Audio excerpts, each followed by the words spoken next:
السلام علیکم ورحمۃ اللہ وبرکاتہ۔ بسم اللہ الرحمن الرحیم۔ الم تر الی الذین خرجوا من دیارہم وهم الوف حذر الموت فقال لهم اللہ موتوا ثم احیاهم ان اللہ لا ذو فضل علی الناس ولکن اکثر الناس لا یشکرون۔ یہ سورہ بقرہ کی آیت نمبر 243 تھی اور جو میں نے تلاوت کی، اس میں اس کا معنی یہ ہے، کیا تم نے انہیں نہیں دیکھا جو ہزاروں کی تعداد میں تھے اور موت کے ڈر کے مارے اپنے گھروں سے نکل کھڑے ہوئے، یعنی اپنے گھروں سے نکل کھڑے ہوئے تھے۔ اللہ تعالیٰ نے انہیں فرمایا مر جاؤ، پھر انہیں زندہ کر دیا۔ بے شک اللہ تعالیٰ لوگوں پر بڑا فضل والا ہے، لیکن اکثر لوگ ناشکرے ہیں۔ یہ واقعہ عجیب سا ہے۔ کچھ سورہ بقرہ بہت امپورٹنٹ آئے تھے۔ یہ سورہ بقرہ میں نے آپ کو بتایا ہے، بقرہ کے معنی گائے کی ہے، اور ایک کہانی پہلے بھی میں نے شروع ویڈیو میں بتایا تھا کہ ایک یہودی تھا، اس کی کوئی اولاد نہیں تھی، پر اس نے اس کے بھتیجے نے اس کو مار دیا اور اس کو کھڑا کر دیا کسی اور جگہ، اور الزام دوسروں پہ لگا۔ لوگ موسیٰ کے پاس گئے، پھر انہوں نے اس کو بتایا کس طرح قربانی کرو، تو قربانی بھی بڑا حجت کیا اس قوم نے ان کے۔ اس کے بعد پھر جو ہے دوبارہ اس کو جو ہے قربانی کا گوشت کا لکڑا مارا، وہ زندہ ہوا، اور اس طرح سے آیت جو ہے 259 میں جو ہے ایک بزرگ ایک پیغمبر گزرے ہیں عزیر علیہ السلام، ان کا قصہ ہے کہ اللہ تعالیٰ سے انہوں نے کہا کہ اللہ تو کیسے زندہ کرے گا لوگوں کو، اور خود 100 سال تک جو ہے میں سوئے رہے۔ یہ آیت اب سورہ بقرہ کی آیت 259 ہے، اور میں نے اس طرح اس کو بھی اس کی ویڈیو بنا دی ہے۔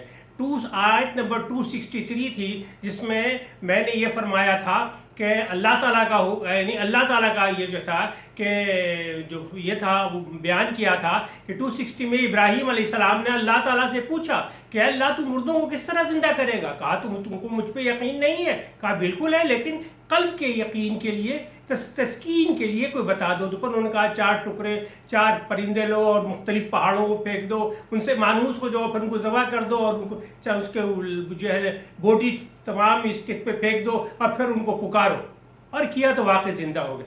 یہ آیت بھی اسی طرح کی ہے 250 یعنی کہ 243۔ قصہ یہ ہے کہ یہ واقعہ جو ہے موسیٰ علیہ السلام کے بعد کا ہے۔ موسیٰ علیہ السلام کے 300 سال کے بعد، اس زمانے بھی یعنی کہ خلافت کا حساب کتاب تھا، یعنی خلفاء تھے، تو چوتھے خلفاء جو تھے اس میں جو تھے یہ ان کا نام میں ابھی آپ کو بتاؤں گا کہ ان کے بارے میں ایک پیغمبر تھے حزقیل علیہ السلام۔ حزقیل علیہ السلام تھے، تو ان کی قوم کے بارے میں ہے کہ یعنی یہ واقعہ سابقہ امت کسی امت کا یعنی بنی اسرائیلی کا ہے، جس کی تفصیل حدیث میں بیان نہیں کی گئی ہے۔ تفصیلی روایات میں بنی اسرائیل کے زمانے کا واقعہ، اور اس پیغمبر کا نام جس کی دعا سے اللہ تعالیٰ نے دوبارہ زندہ فرمایا، وہ حزقیل علیہ السلام بتایا گیا ہے۔ یہ جہاد میں قتل کے ڈر سے، یہ جہاد کا جب ہوتا ہے تو قتل کے ڈر سے، بعض کہتے ہیں کہ نہیں، وبائی بیماری یعنی طاعون کے ڈر سے یہ گھر سے بھاگ گئے تھے گھر سے بھاگ کر چلے گئے تھے جنگل۔ لیکن حقیقت یہ ہے کہ اگر آپ اس کے بعد جو آیت کیجیے گا، وہ پڑھیے گا، تو وہ آپ کو جہاد سے ہی متعلق ہے۔ تو واقعہ مجھے جہاں تک جہاد کا ہی لگتا ہے کہ اس کے ڈر سے بھاگ گئے تھے۔ پھر وہ ایک جنگل پوری یعنی کہ 70,000 لوگ تھے، وہ پورے کے پورے موو ہو گئے اور چلے گئے جنگل میں۔ پھر ایک پیغمبر اللہ تعالیٰ نے ایک فرشتے کو مقرر کیا، بھیجا، اس نے ایک چیخ نکالی، ایسی چیخ نکالی کہ وہ جو ہے اس چیخ کے ڈر سے یعنی کہ اتنی وحشت کی اس چیخ میں، خوف تھا کہ سارے کے سارے مر گئے۔ اچھا اس کے دیکھیے مقصد یہ ہے کہ دوسرا یہ کہ انسان آخری جائے پناہ اللہ تعالیٰ ہی کی ذات ہے۔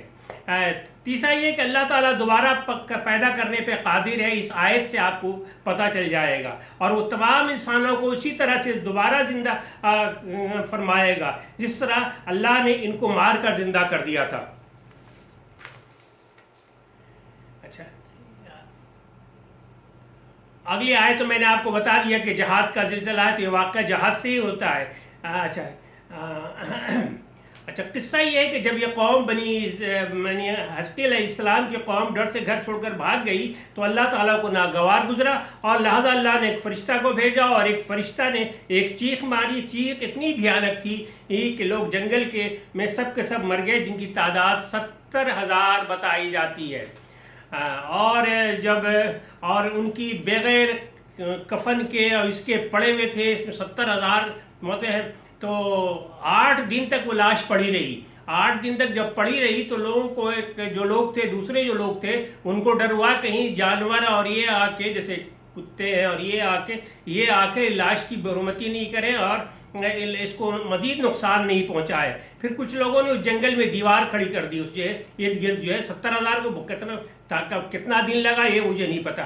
جب اسی پورے علاقے میں دیوار کھڑی کر دی، اس کے بعد پھر حزقیل علیہ السلام کا وہاں سے گزر ہوا اسی جنگل میں، تو دیکھا کہ میرے قوم کے 70,000 افراد مر چکے ہیں، تو ان کا دل یعنی کہ بڑا رنجیدہ ہوا، اور آنسو آنکھ سے جاری ہو گئے، اور پیغمبر تھے وہ، اور دعا کر رہے ہیں، اور دعا کرنے لگے کہ اے رب العزت، یہ تیری توحید کا اعلان کرتے تھے، تیری حمد و ثنا بیان کرتے تھے، تیری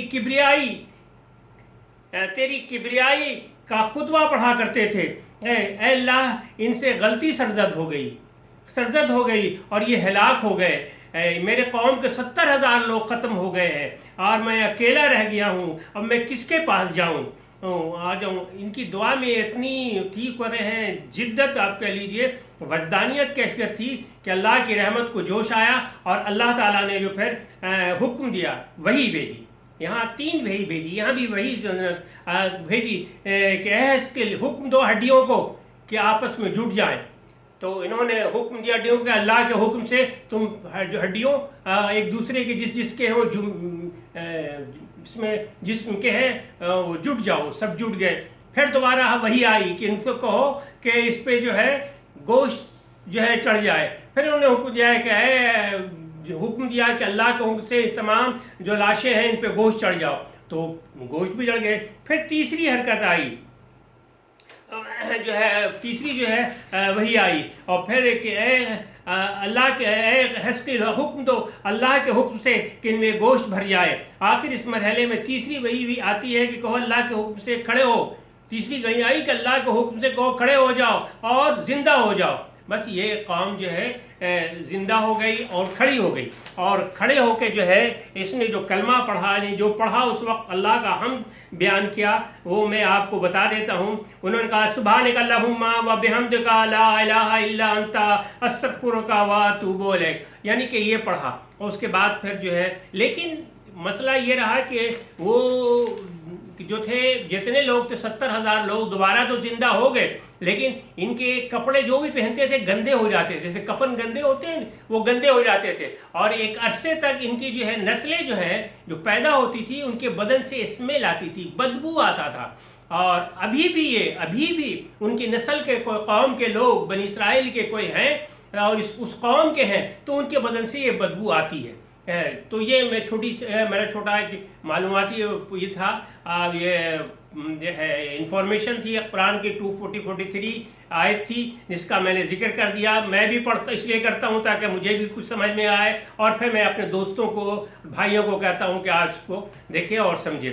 تو میں اس سے اجازت چاہوں گا، میری ویڈیو کو لائک کیجئے، چینل کو سبسکرائب کیجئے، اور اپنے جو ہے کامنٹس اپنا لکھیے، بتائیے کہ صحیح ہے یا غلط ہے، یا کیا میں نے جو تھا یہ بات بتا دیا، قرآن کا جہاں تک ترجمہ تھا اور یہ میں نے بتا دیا، باقی چیزیں جو تیسری تفسیر سے آئی کہ ان کا کیا نام تھا وہ بھی بتا دیا۔ قرآن میں حزقیل علیہ السلام کا نام نہیں ہے، لیکن وہ پیغمبر تھے، تو اب چونکہ پیغمبر 1,24,000 آئے ہیں، جس میں 25 یا 26 کا ذکر ہے۔ ایک عزیر علیہ السلام کا بتایا، ان کا بھی ذکر نہیں ہے، لیکن آیت 259 جو ہے سورہ بقرہ کی ان پہ ہی ہوئی ہے، اور یہ 243 جو ہے یہ حزقیل علیہ السلام کا ہے۔ تو اب اجازت دیجیے اور میرے ویڈیو کو لائک کیجیے، چینل کو سبسکرائب کیجیے، اپنے کامنٹس دیجیے۔ اللہ آپ کو خیریت سے رکھیے۔ گرمی پڑ رہی ہے، بچوں کا خیال رکھیے، پانی پیجیے، اور بلا وجہ باہر جانے سے گریز کیجیے۔ اجازت دیجیے، اللہ حافظ۔